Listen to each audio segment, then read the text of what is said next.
안녕하세요. 저는 4살 아들을 키우고 있는 여자입니다. 저희 집의 가족 구성원은 평범한 집과는 달리 조금 특이한 편인데요.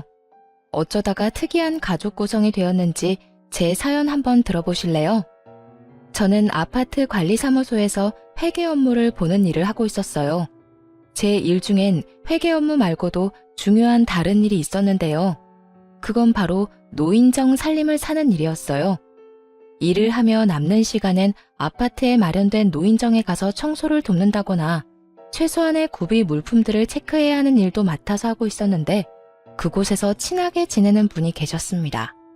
그분과 가깝게 지내다 보니 이런저런 이야기를 나누게 되었고 어느 날은 저에게 이런 말씀을 하시더라고요. 아가씨, 내가 아가씨가 아주 마음에 들어서 그러는데 지금 만나는 사람 없으면 내 아들 한번 만나볼래? 네? 아들 분이요? 그래, 우리 아들. 내가 아가씨가 너무 마음에 들어서 그래. 아무리 생각해도 남한테 주기엔 너무 아까워서 그러니까 한번 만나나 봐. 한번 만나보고 영 아니다 싶으면 다신 보지 않아도 되니까. 당시 남자친구가 없었던 저는 그냥 한번 만나나 보자 하는 마음에 남편을 만나게 되었어요. 그렇게 만난 남편은 생각보다 괜찮았고 시모의 응원을 받으며 연애를 시작하게 되었죠. 연애 시절의 남편은 배려심이 깊은 사람으로 보였고 생활력도 강해 보이더라고요. 무엇보다 나를 많이 사랑해주는 모습에 결국 결혼까지 하게 되었습니다. 남편을 만나게 해준 사람이 다름 아닌 시모였던 터라 시모는 저에게 정말 잘해주셨어요. 엄마, 무언가 크게 착각하고 있나 본데 친딸은 나라고 나. 언니가 아니고 나라고요. 아유 정말 누가 친딸인 줄 모르겠다니까. 시누이가 이런 말을 할 정도니 말 다한 거 아닐까요? 이렇듯 많은 사랑을 받는 만큼 저 역시 시모를 잘 모시며 지냈어요. 시모와 제 사이가 좋다고 시누이가 질투한 것도 아니었어요. 시누이 역시 앞에선 그렇게 말했지만 뒤에선 저에게 엄마에게 잘해주어 고맙다고 늘 말해주는 다정한 시누이였으니까요. 결혼을 하고 난 후에도 계속 일을 하고 있었기에 시모와 전 더욱 자주 긴 시간을 함께 보내곤 했습니다. 그래서 그런지 서로 간의 정이 더 깊어졌고요. 그러던 어느 날 남편이 갑작스럽게 회사를 그만뒀다며 저에게 사업 이야기를 꺼내기 시작하더군요. 여보, 사실 나 저번 주에 회사 그만뒀어. 뭐? 당신 오늘도 출근한다고 나갔었잖아. 출근도 안 하는 사람이 나가서 뭘 한 거야? 아니, 애초에 왜 상의 한마디도 없이 그런 큰 결정을 내린 거야? 그게 나 사실 사업하고 싶어. 언제까지 월급쟁이 할 수도 없는 노릇이고. 언젠가는 우리 아기도 낳아야 할 거고 그때 되면 돈도 더 많이 들 건데 그런 날이 오기 전에 얼른 시작해서 자리 잡고 싶어. 처음엔 많이 당황스러웠어요. 잘 다니던 회사를 상의 한마디도 없이 그만뒀다고 하니 화가 나기도 했고요. 하지만 화가 난다고 화를 내봤자 복직이 되는 것도 아니었기에 저는 최대한 마음을 가라앉히며 남편에게 물었고 남편은 앞으로의 계획을 저에게 털어놓더군요. 저로선 도저히 생각하지도 못한 일이었지만 이왕 저지른 일 되돌릴 수 없으니 이렇게 된 이상 마음이라도 편하게 시작하게 해주자 싶었어요. 대박이 나면 더없이 좋겠지만 그렇지 않다고 해도 좋은 경험을 얻는다고 생각하기로 한 것이었죠. 무슨 말인 줄 알겠어. 그런데 여보, 사업을 한다고 무조건 성공하는 것도 아니고 그러다 혹시나 아니다. 이미 그만뒀는데 어쩌겠어. 이왕 하는 거 열심히 해봐. 고마워. 미리 상의 못한 건 미안해. 나도 많이 고민하다가 이때가 아니면 도저히 안 되겠다는 생각이 들어서 당신이랑 신랑이 하면서 시간 쏟고 싶지 않았어. 다음부턴 꼭 상의할게. 정말 미안해. 알겠어. 다음부턴 꼭 그런 일은 상의해. 사실은 혹시나 망하면 어쩌려고 그래? 라는 말을 하고 싶었어요. 하지만 이미 회사는 그만뒀고 남편은 사업을 하겠다는 굳건한 의지를 내비치는 상황에 굳이 그런 불길한 말을 하고 싶지 않더라고요. 한편으론 남편의 심정이 이해가 되지 않는 것도 아니었고요. 상의를 해줬더라면 좋았을 테지만 이왕 벌어진 일, 큰 일을 하려는 사람에게 괜한 잔소리도 하고 싶지 않았어요. 그래서 전 남편을 응원해주겠다고 했고 그렇게 남편의 사업 준비는 시작되었어요. 남편의 사업은 제 제가 전혀 도움을 줄 수 없는 분야라 그저 전 일을 하며 살림을 잘 꾸려나가는 일을 열심히 하는 수밖에 없었죠. 잦은 출장과 잦은 술자리에 신혼을 즐길 새도 없었지만 다른 건 몰라도 주말만은 꼭 저와 시간을 보내주던 남편의 노력에 단 한 번의 말다툼도 없이 그 힘든 시기를 보냈던 것 같습니다. 가장 힘든 건 당연히 돈이었어요. 아무래도 남편의 벌이가 전혀 없이 지내는 기간이 길어지다 보니 제 벌이로 감당할 수 있는 선을 훌쩍 넘어 생활이 힘들어지더라고요. 그렇다고 친정에 말할 수도 없는 노릇이고 시댁에도 말할 수 없는 노릇이었죠. 어떻게 해야 하나 고민만 하는데 이런 사실을 다 알아챈 시모가 생활비를 붙여주시는 게 아니겠어요? 어머님, 방금 돈이 들어왔는데 웬 돈이에요? 그거 너희 생활비에 보태 쓰라고 조금 보냈어. 돈 들어가는 데는 한두 군데가 아닐 텐데 혼자 번 돈으로 감당하려고 하니 요즘 많이 힘들지? 한동안은 내가 조금씩 도움을 줄 테니 그걸로 조금만 더 버텨보거라. 언젠가는 이 힘든 순간도 다 지나가지 않겠어? 혹시나 부족하면 말하고. 사실 조금 힘들었는데 감사해요, 어머님. 정말 감사합니다. 생각 같아선 괜찮다고 하며 돌려드리고 싶었지만 상황이 힘들다 보니 그 말이 차마 나오지 않더라고요. 그래서 전 살림이 괜찮아질 때까진 감사한 마음으로 시모의 도움을 받기로 했습니다. 그렇게 생활비가 해결됐다 싶었더니 더 큰 일이 저를 기다리고 있더군요. 그건 다름 아닌 남편의 사업 자금이 부족하다는 것이었어요. 남편의 사업은 오픈을 앞두고 큰 돈이 필요한 상황이 생겨버린 것이었죠. 어떻게 해야 할지 모르겠어. 예상치 못한 큰 지출이라 준비한 돈도 없는데. 그렇다고 지금 와서 포기하기엔 너무 아까워. 어떻게 방법이 없을까? 그러게, 일단 생각을 좀 해보자. 둘이 함께 머리 맞대면 어떻게든 해결될 거야. 말은 이렇게 했지만 도저히 해결책이 보이지 않더라고요. 결국 전 집을 처분해 새를 얻어가는 쪽으로 마음을 굳히고 있었고 남편은 시모에게까지 고민을 털어놓은 것인지 시모에게서 연락이 오더군요. 아가, 이야기 다 들었다. 그래서 어떻게 할 생각이니? 그게 뭐든 다 여의치 않네요. 이미 집 마련할 때 받은 대출이 있어서 집 담보대출을 해도 부족하고 그냥 집을 팔고 더 작은 데로 새 얻어서 가야 하나 싶기도 해요. 월세로 간단 말이니? 네, 아무래도 그렇게라도 해야 할 것 같아요. 이제 와서 사업을 그만두라고 하기엔 지금까지의 시간이랑 돈이 아깝기도 하고 무엇보다 그이가 너무 하고 싶어 해요. 잠도 제대로 안 자고 일만 하고 자신감도 넘쳐 보이고요. 행여나 잘 안 되더라도 다시 시작하면 되는 거니까 이번엔 할 수 있는 데까진 도와주고 싶어서요. 제 말을 들은 시모는 생각에 잠긴 듯 뜸을 들인다 싶으시더니 이내 조심스럽게 말을 꺼내기 시작했어요. 아가, 내가 지금부터 어떤 말을 할 건데 네가 싫으면 싫다고 솔직하게 말해다오. 무슨 말씀을 하시려고 이러세요? 편하게 말씀해 보세요. 그게 다른 집에 새들어 살 바엔 우리 집으로 들어오는 건 어떠냐?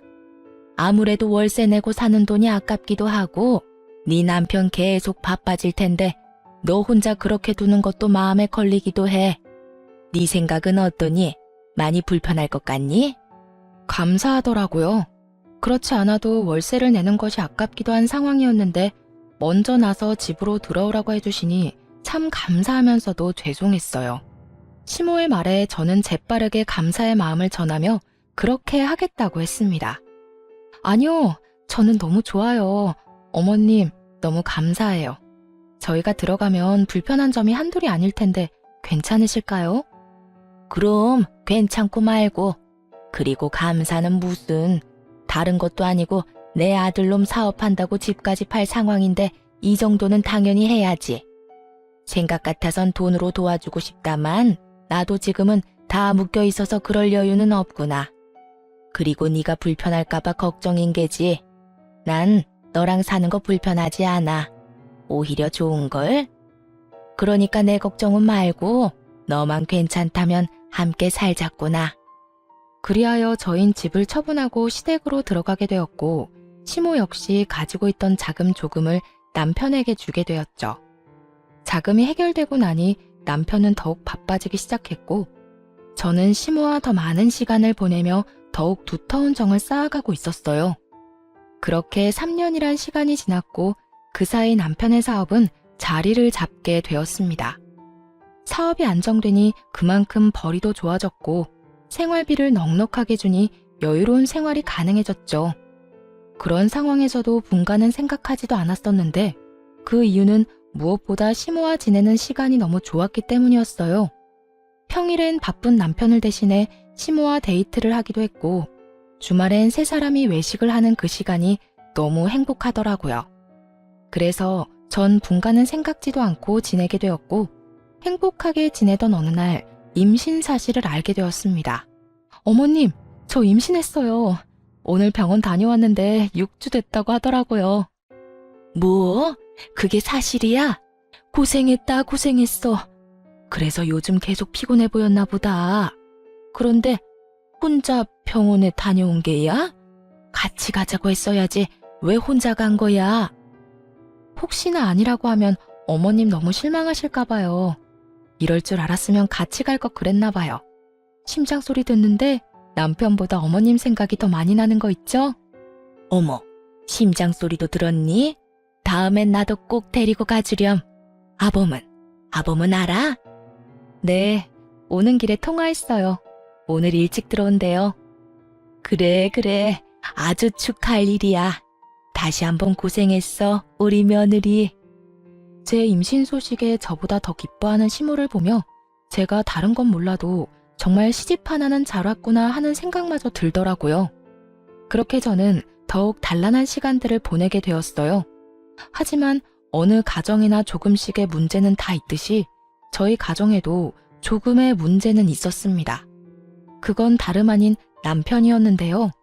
사업이 잘 풀려 여유로운 금전적인 생활과는 달리 남편은 계속 바빴고 그나마 주말엔 무조건 가족과 시간을 보내주던 남편은 어느 순간부터 그 시간마저도 가정에 양보하지 않더라고요.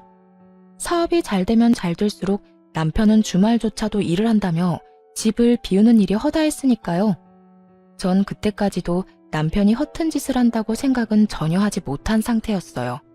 심지어 제가 임신까지 했으니 그런 쪽으론 전혀 생각지도 못하고 그저 남편을 믿고 아기를 잘 지키는 일에 온 신경을 쏟고 있던 때였어요.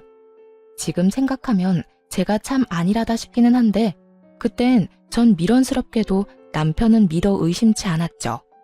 하지만 이런 저와는 달리 시모는 외박이 잦아지는 남편이 신경 쓰였는지 어느 날은 남편을 불러앉혀 이런 말을 하기 시작하더라고요. 아범, 너 요즘에 왜 이렇게 외박이 잦아? 일이 그렇게 바쁜 게야? 그저 평범한 물음이었지만 시모의 눈빛과 목소리의 톤은 전혀 그렇지 않았습니다.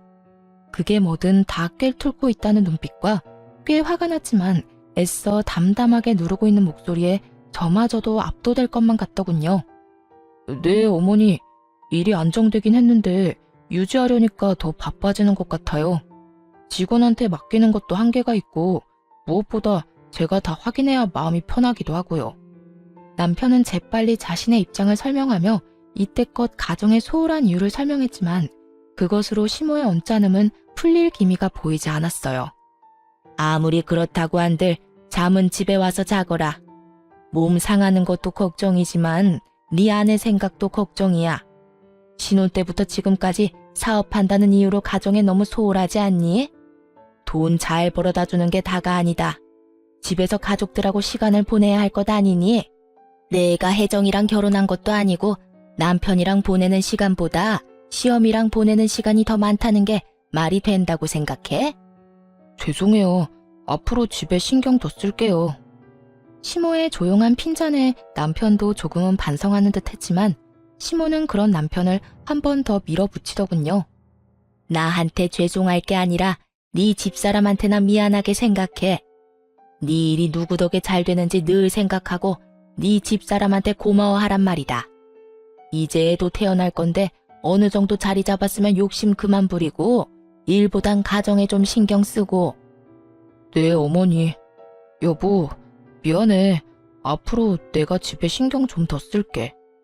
저도 내심 섭섭했던 터라 시모의 이런 조언과 핀잔이 얼마나 고마웠는지 모릅니다. 한 차례 작은 폭풍이 지나고 난 후 남편은 다시 가정에 신경 쓰며 노력했어요. 외박을 하긴 했지만 될 수 있으면 집에서 자려고 노력하더군요. 그렇게 시간은 흘러 출산을 앞둔 어느 날, 남편은 한동안 가지 않던 지방으로 출장을 가게 되었고, 전 집에서 시모와 함께 시간을 보내고 있었습니다. 그런데 갑자기 배가 아파지더니 양수가 터져버렸어요. 시모와 전 급하게 병원에 가게 되었고 7시간의 산통을 맛보고 세상에서 가장 귀한 아들을 품에 안게 되었습니다. 지방에서 오기에 충분한 시간인데도 불구하고 출산을 하고 병실로 옮겨져 어느 정도 정신을 차릴 때까지도 남편은 오지 않더라고요. 어머님, 아직 안 왔어요? 응, 이 녀석 전화도 받지 않는구나. 내 이 녀석을 그냥 금방 온다고 한 지가 언젠데 아직까지 소식도 없는 게야. 오기만 해. 내가 이 녀석 가만두지 않을 거니까. 어머님, 진정하세요. 오고 있는 중이겠죠. 운전 중이라 전화 못 받는 걸 거예요. 처음엔 전화를 받았던 남편은 어느 순간부턴 전화조차 받지 않고 있었고 시모는 머리 끝까지 화가 나 노발대발 난리가 날 직전이었어요. 저 역시 남편에게 섭섭한 마음이 들긴 했지만 시모가 저렇게 화를 내니 같이 화를 낼 순 없는 노릇이었죠. 시모는 쉴 새 없이 남편에게 전화를 하고 있었고 그런 시모는 친정 부모님까지 나서 진정시키기 시작했어요. 사돈, 우리 사위 열심히 오는 중일 겁니다. 그러니 이제 그만 전화하시고 조금 앉으세요. 아까부터 계속 서 계셨잖아요. 이러다 방금 출산한 저희 딸 옆에 사돈까지 누우실까봐 제가 걱정이 다 됩니다. 그래요, 사돈. 가까운 곳도 아니고 지방에서 일 보다가 오는 길이라고 하니 좀 더 걸리나 봅니다. 그러니 진정하시고 좀 앉으세요. 조금 쉬시다가 우리 손주 보러 가셔야지요. 이렇게 부모님까지 말리고 나서자 시모는 남편을 대신해 다시 한번 미안하다는 말을 전하며 애써 화를 누르는 듯 했어요. 지금 보러 가셔도 될 거예요. 다들 눈에 넣어도 안 아픈 손주 보시고 집에 가셔서 쉬세요. 전 혼자 있어도 돼요. 아니야. 내가 아범 올 때까지 곁에 있으마. 먼저 들어가 보세요. 제가 제 아들놈 올 때까지 여기 있을게요. 아무래도 그래야 제 마음이 편할 것 같습니다. 시모의 말에 친정 부모님은 내일 다시 오겠다고 하며 돌아가셨고 시모는 그런 부모님을 배웅하고 오겠다며 병실을 나섰어요. 그때까지만 해도 남편이 금방 올 줄 알았기에 마음 편하신 대로 하라고 했던 것인데 금방 오겠다고 하던 남편은 아무리 기다려도 오지 않았고 나를 넘긴 새벽녘에서야 모습을 드러내더군요. 조용히 그리고 조심스럽게 문을 열고 들어오던 남편을 본 시모는 그 자리에서 벼락 같은 호통을 치며 화를 내기 시작했어요. 너 이 녀석! 금방 온다는 녀석이 이제서야 와? 네가 그러고도 남편인 게야. 다른 날도 아니고 네 마누라가 네 새끼 낳느라 생사가 오가는 순간에 넌 뭐하다 이제야 온 게야? 전화는 왜 안 받고? 그딴 식으로 전화 다 무시할 거면 전화기는 왜 들고 다니는 게야? 시모의 호통에 남편은 고개를 푹 숙이더니 변명을 해대기 시작하더군요. 그게 전화 받고 급하게 오는 길에 졸음운전을 했어요. 그동안 피로가 쌓이긴 했는지 마음은 급해 죽겠는데 그 와중에 살짝 존 모양이더라고요. 전 그냥 눈만 감았다 떴는데 앞에 화물차가 서 있는 걸 보고 이대로는 안 되겠다 싶어서 쉼터에서 잠시 눈만 붙이고 출발한다는 게 이렇게 늦었어요. 죄송해요. 미안해 여보. 내가 참 너무 미안하다. 그간 남편이 얼마나 치열하게 살아왔는지 누구보다 더 잘 알던 터라 시모와 저는 그런 남편에게 더는 아무 말도 할 수가 없더라고요. 화가 나지도 않았고요. 물론 섭섭한 마음이야 있었지만 이렇게 무사히 온 것만 해도 다행이라고 생각하며 앞으론 태어난 아들과 함께 더 큰 행복이 가득한 날이 기다리고 있을 거라 믿어 의심치 않았습니다. 하지만 이런 제 확신을 비웃기라도 하는 듯 남편은 가정에 더욱 소홀해지더군요. 저에게도 더는 다정하게 대하지도 않았고요. 심지어 아들에게마저도 애정이 없는 남편을 보며 참 생각이 많아지더군요. 그렇게 생각은 많아지고 남편에 대해 다시 생각해보게 되던 어느 날, 일은 터지고야 말았습니다. 그날도 아기가 있는 집은 다들 그렇듯 아들의 울음소리로 시끄러웠고 전 그런 아들을 달래며 불편한 것이 무엇인지 찾고 있었어요. 그런데 그 순간 아무것도 하지 않고 그저 아들이 우는 것을 보던 남편이 자리를 박차고 일어나더니 화를 내며 이런 말을 하는 것이 아니겠어요? 시끄러워. 도저히 시끄러워서 집에선 쉴 수가 없어. 시끄럽다니. 당신 자식 우는 소리를 시끄럽다고 하면 어떻게 해? 그리고 아기가 우는 게 당연하지. 매번 생글생글 웃기만 하면 그게 정상이야? 그거야말로 이상한 거라고. 우는 건 아기들이 하는 일종의 표현이야. 아무리 그래도 너무하잖아.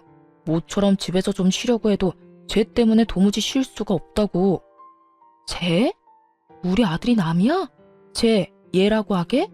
당신 정말 왜 그래? 요즘 왜 이렇게 예민한 거냐고. 나한테는 그렇다 쳐도 당신 아들한테까지 그렇게 예민하게 구는 이유가 뭔데? 시끄러우니까 시끄럽다는 건데 뭐가 예민하다는 거야? 시끄러워. 차라리 회사에서 일을 하는 게 더 낫겠다. 처음이었어요.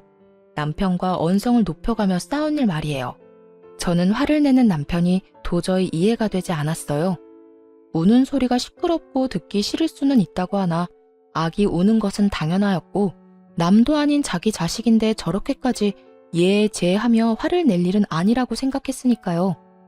여기까지만 해도 이해가 되지 않는데 남편은 기어코 짐까지 싸 회사에서 지낸다며 집을 나가버리더군요. 그런 남편을 시모가 붙잡아 이야기를 나누어 보려고 했지만 시모의 말도 무시한 채 그대로 집을 나가버리더군요. 너 지금 이게 뭐 하는 짓이야? 승준이가 남의 새끼야?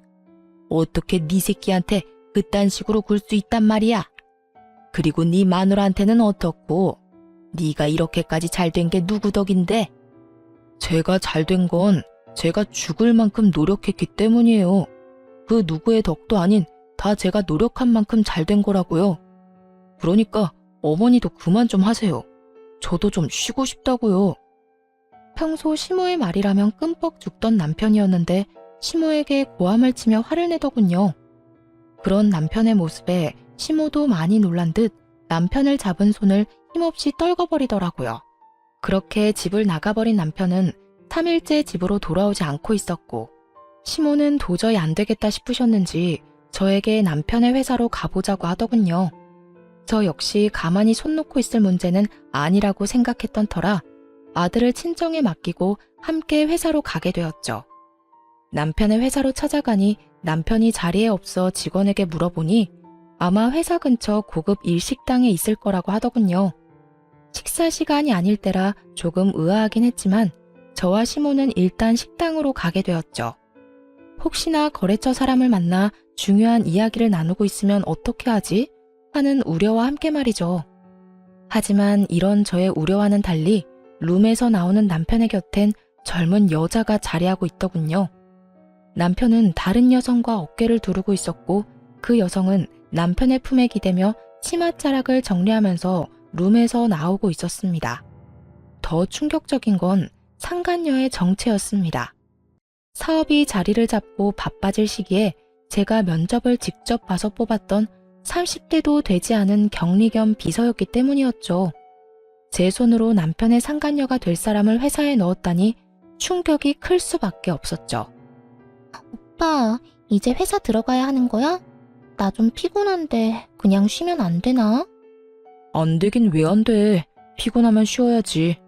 집에 데려다 줄 테니까 집에서 좀 쉬고 있어. 급한 일만 마무리하고 갈 테니까.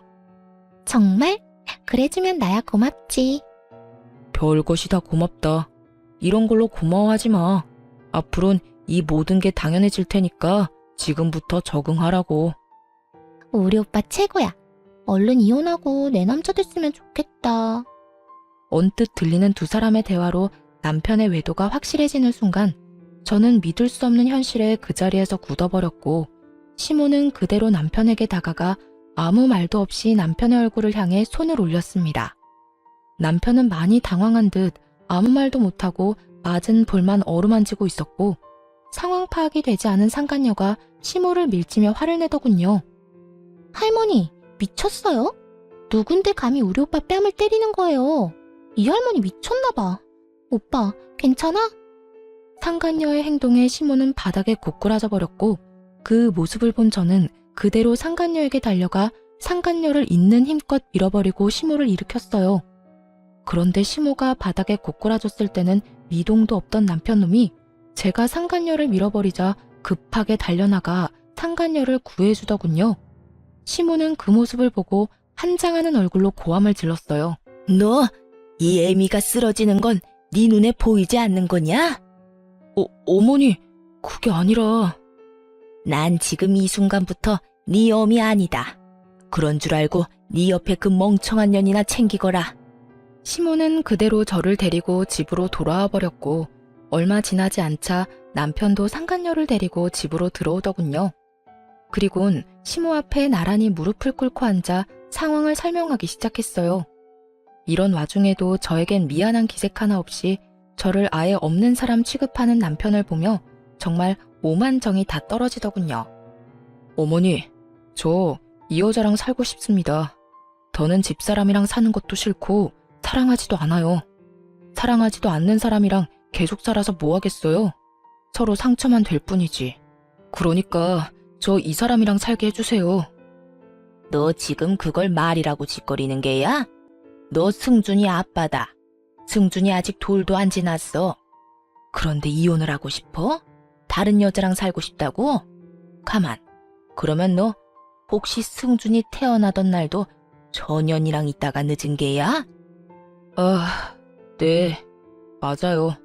제 핏줄이 태어나는 순간보다 이 여자랑 있는 순간이 더 소중하고 좋아서 같이 있다 보니 늦었어요. 사실은 가고 싶지도 않았다고요. 실수로 아차하는 순간에 가진 악이 무슨 애정이 있겠어요? 저요, 승준이 가지고 싶지도 않았다고요. 어머니는 어떨지 몰라도 저한텐 승준이는요, 제 이혼의 발목을 잡은 짐덩어리일 뿐이에요. 설마 했는데 그 설마가 사람을 잡더라고요. 제 아들을 짐덩이라 하는 남편놈은 제가 출산을 하는 그 순간에도 상간녀와 함께 지방이 아닌 서울에 있었고 연락을 받고도 상간녀와 함께 더러운 시간을 보내느라 오지 않았던 것이었어요. 그때부터, 아니 그 전부터 이미 남편은 저와 아들이 아닌 상간녀에게 온 마음이 떠난 후였던 것이었죠. 제 핏줄을 짐덩어리라고 칭하는 남편을 보며 시모는 분노에 담은 큰 웃음을 터뜨렸고 남편은 아랑곳하지 않고 단호하게 저와의 이혼을 말하기 시작했어요. 짐덩어리? 그게 네 진심인 거야? 정녕 네 아들을, 세상에서 하나뿐인 네 아들을 짐덩이라고 생각하는 거냐고 묻고 있어. 네, 어머니. 저한텐 하나뿐인 아들도 그저 짐덩이일 뿐이에요. 그만큼 이 여자 사랑한다고요. 그러니까 어머니도 집사람이랑 승준이한테 정 그만 주시고 이 여자 좀 받아주세요. 남편은 흔들림 없는 눈빛으로 시모를 바라보고 있었고 시모 역시 남편을 냉정하게 바라보고 있더군요. 그런 두 사람의 모습을 보던 상간녀는 감히 본인이 끼어도 되는 자리라 생각했는지 시모에게 애원을 하기 시작했고요. 어머님, 아까는 죄송했어요. 오빠 어머니인 줄 모르고 왜 이상한 사람이 와서 행패를 부린다고 생각했어요.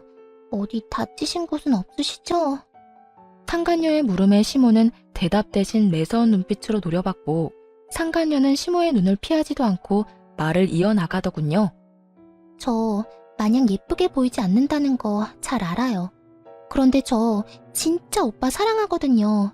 그러니까 저 좀 받아주시면 안 될까요? 제가 어머니 정말 잘 모시고 아기도 빨리 가져서 손주 빨리 안겨드릴게요.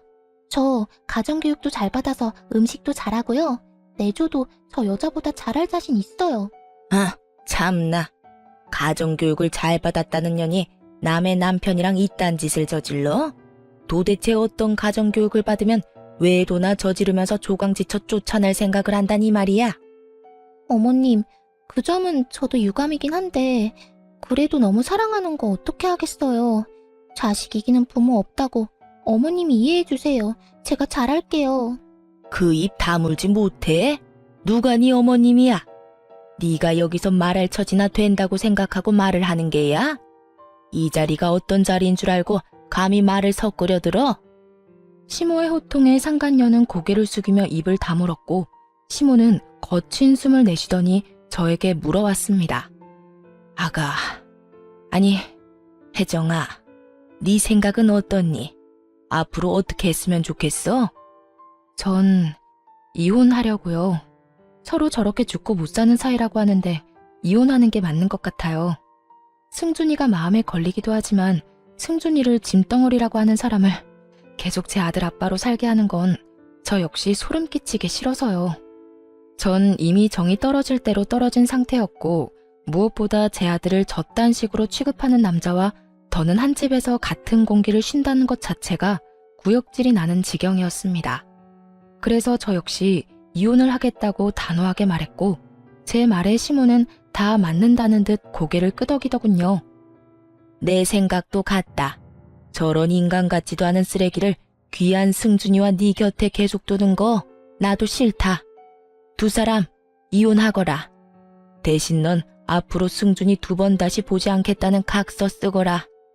아들에게 손톱만큼도 애정이 없던 남편은 시모의 말이 떨어지자마자 이게 웬 떡이냐는 표정으로 웃으며 각서를 쓰더군요.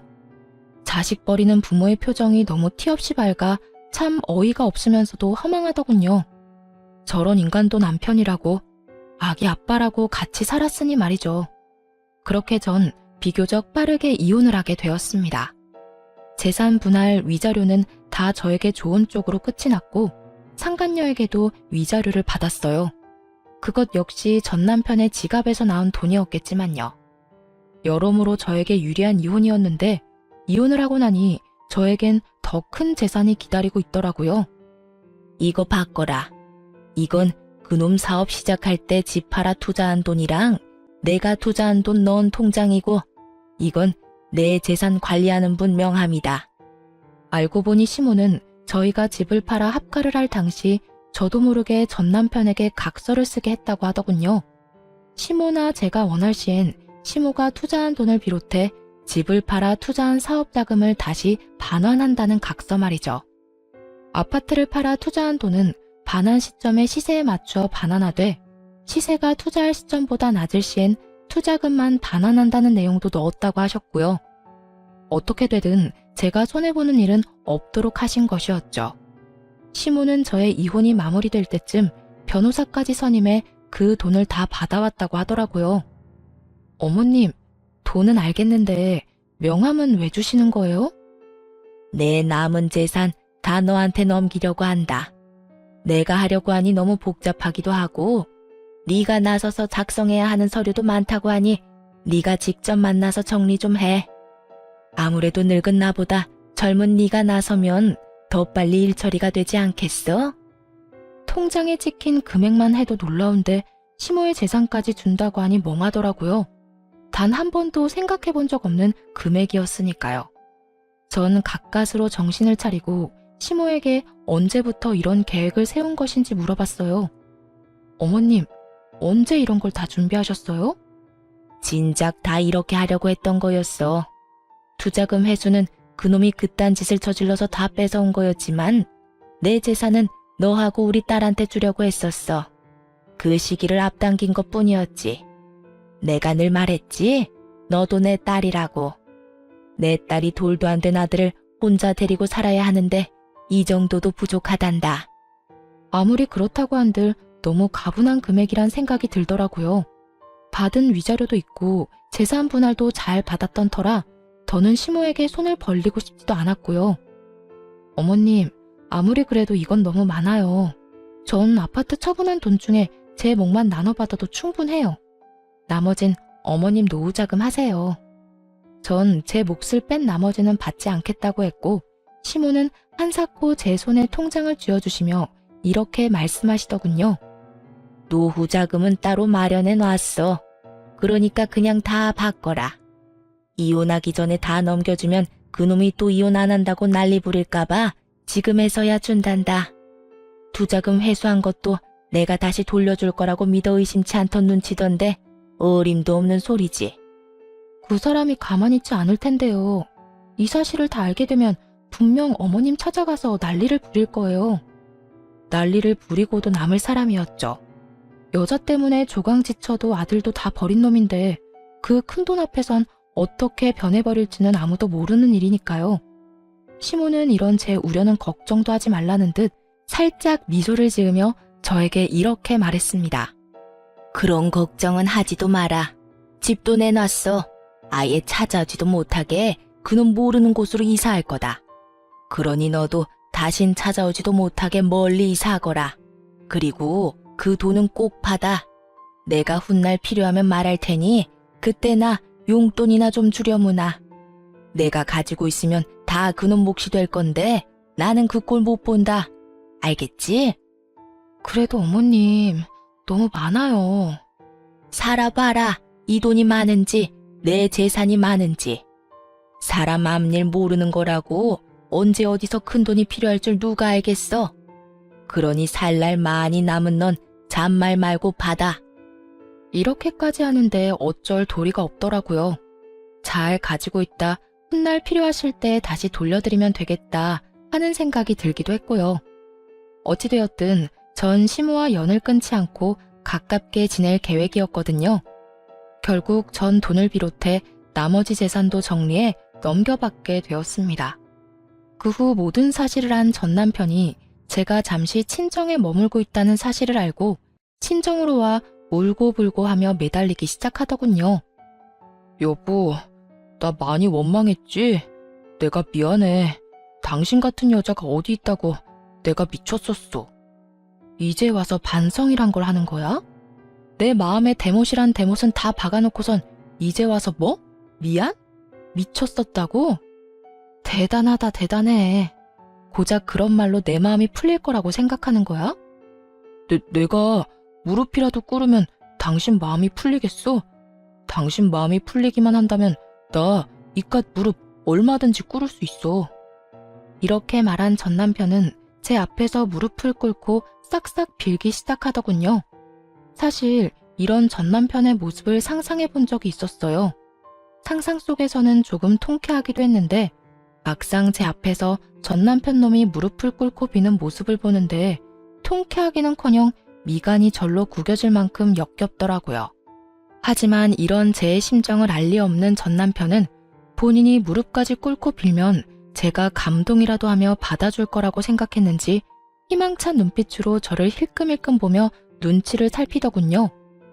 여보, 나 용서해 줄 거지? 나 당신이랑 이혼하고 정말 후회 많이 했어. 그래서 바로 그 여자랑 헤어졌고 말이야. 정말이야. 회사에서도 진작 내보냈어. 못 믿겠으면 회사에 전화해서 물어봐도 되고 그래도 믿었지 않으면 그 여자한테 연락해서 물어봐도 돼. 그러니까 나 한 번만 용서해주라. 아, 그래? 정말 헤어졌단 말이야? 그것도 나랑 이혼하고 바로? 그럼 나 정말 당신하고 이혼하고 바로 헤어졌다니까. 웃기지도 않더라고요. 당장 전날만 해도 상간녀와 함께 시모에게 찾아가 정말 재산을 전처에게 준 것이 맞는지 몇 번이나 확인하고 한 것을 다 전해 들었는데 눈 하나 깜짝하지 않고 거짓말을 하고 있으니 말이에요. 있잖아. 나 아직 어머님이랑 연락하고 지내. 어제도 통화했고 오늘도 통화했어. 제 말에 전 남편은 크게 당황한 듯 목까지 빨개진다 싶더니 말을 더듬기 시작하더군요. 그래? 그래. 그러니까 내가 하고 싶은 말은 네가 어제 그년이랑 어머님 찾아가서 정말로 나한테 재산 다 넘긴 거 맞냐고 몇 번이고 묻고 간 거 아니까 나한테 와서 이딴 연기해도 소용없다는 거야. 여보, 다 거짓말은 아니었어. 나 당신이랑 헤어지고 후회 많이 했다는 건 진심이었어. 그렇겠지. 내가 그 많은 재산을 받았으니 후회는 했겠지. 다 네 몫이 되었어야 할 어머님 재산이 애먼 나한테 왔는데 누가 후회를 안 할 수가 있겠어? 나라고 해도 땅을 치고 후회할 것 같은데. 네 맘 다 알겠고 잘 들었으니까 더 험한 꼴 당하기 전에 얼른 꺼져라. 난 경고했다. 전 남편은 제 경고가 우습게 들렸는지 미동도 없이 손이 발이 되게 빌기 시작하더군요. 잘못했다. 너 없이 절대로 못 산다. 우리에겐 자식이 있지 않냐 등등 되지도 않는 말들을 짓거려대면서요. 경고도 했겠다. 더는 그런 전 남편의 꼴을 보기도 싫었던 저는 아들의 똥기저귀를 찾아와 전 남편의 얼굴에 던져버리고 집 밖으로 쫓아내버렸어요. 에이, 이게 뭐야? 이거 똥이잖아. 너 미쳤어? 미친 건 너겠지. 여기가 어디라고 찾아와서 되지도 않는 눈물바람이야. 다신 찾아오지 마. 또 찾아오면 똥기저귀로 끝나진 않을 거니까. 알아들었으면 당장 꺼져. 계속 난동 피우면 경찰 부를 거야. 경찰을 부른다는 말까지 나오자 겁이 나긴 했는지 더는 난동을 피우지 않고 돌아가더군요. 그 후 들려오는 소식엔 큰 금액의 돈이 빠져나간 남편의 회사는 급격하게 기울어져 버렸고, 가세가 기울자 상간녀는 전 남편이 마련해준 집을 처분해 소리 소문 없이 도망을 가버렸다고 하더군요. 전 남편은 회사를 다시 일으켜 세우기 위해 신우이에게 연락해 시모를 백방으로 찾으려 노력했지만 신우이 역시 전 남편을 차단해버렸다고 하더군요. 모든 태풍이 지나가고 지금의 저는 누구보다 잘 살고 있습니다. 시모와는 가깝게 살고 지내다 신우이가 먼 곳으로 시집을 가는 바람에 친정에서 가까운 곳으로 집을 얻어 시모와 함께 살고 있어요. 처음 제가 시모에게 함께 살자고 했을 때 시모는 한사코 안 된다며 거부를 하셨었어요. 어머님, 이제 저랑 승준이랑 같이 살아요. 혼자 승준이 키우기 너무 힘들어서 어머님 도움이 절실하다고요. 그건 안 되는 일이다. 내가 너랑 사는 게 말이나 된다고 생각하는 게야? 말이 안 될 건 뭐예요? 어머님 평소에 저 딸처럼 생각하신다고 하시더니 다 거짓말이었어요? 그냥 하신 말이었어요? 그건 아니지만 그래도 안 될 일이야. 너 나랑 같이 살면 새 출발은 꿈도 못 꾸게 될 거다. 아직 나이도 젊은데 새 출발해야 할 거 아니야. 어머님, 이렇게 생각해보세요. 제가 새 출발을 하려면 밖에 나가서 일도 하고 사람도 많이 만나고 해야 할 텐데 그러면 승준이는 누가 봐주나요? 전 친정 부모님들 못 믿어요. 죄송한 말이긴 하지만 친정 부모님보단 어머님이 더 신뢰가 간다고요. 승준이도 어머님을 더 좋아하기도 하고요. 그러니까 그렇게 바라시는 제 새 출발을 위해서라도 함께 살아주세요. 네? 제 말에 시모는 눈물까지 글썽이며 제 손을 잡아주시더라고요. 그러면서 이렇게 말씀하셨어요. 넌 어떻게 된 애가 그런 생각을 하는 게야. 나는 널 볼 면목이 없는데 넌 어째서 나한테 이렇게까지 하냔 말이야. 나 때문에 네 인생이 망해버린 것 같아서 널 볼 때마다 내가 너무 미안한데 네가 그렇게 말하면 내가 같이 살 수밖에 없지 않니? 어머님, 제 인생 안 망했어요. 그저 이혼만 했을 뿐이에요. 그까짓 이혼이 뭐라고 제 인생을 감히 망치겠어요? 그리고요, 이혼은 했지만 엄마 같은 어머님도 제 곁에 계시게 됐고 무엇보다 우리 승준이를 얻게 되었잖아요. 그거면 됐어요, 전. 그러니까 저랑 같이 살아주세요. 제가 정말 마음이 편치 않아서 그래요. 고맙다, 고마워. 아니에요. 제가 더 감사해요. 시모는 끝까지 우기고 드는 제 뜻을 결국 받아주셨고, 결국 저희 집 가족 구성원은 시모와 저, 그리고 아들이 되어버린 것입니다. 조금은 특별한 가족 구성원이 된 지도 꽤 시간이 흘렀네요. 잘 먹고 잘 우는 것이 일이던 제 아들은 벌써 4살이 되었거든요.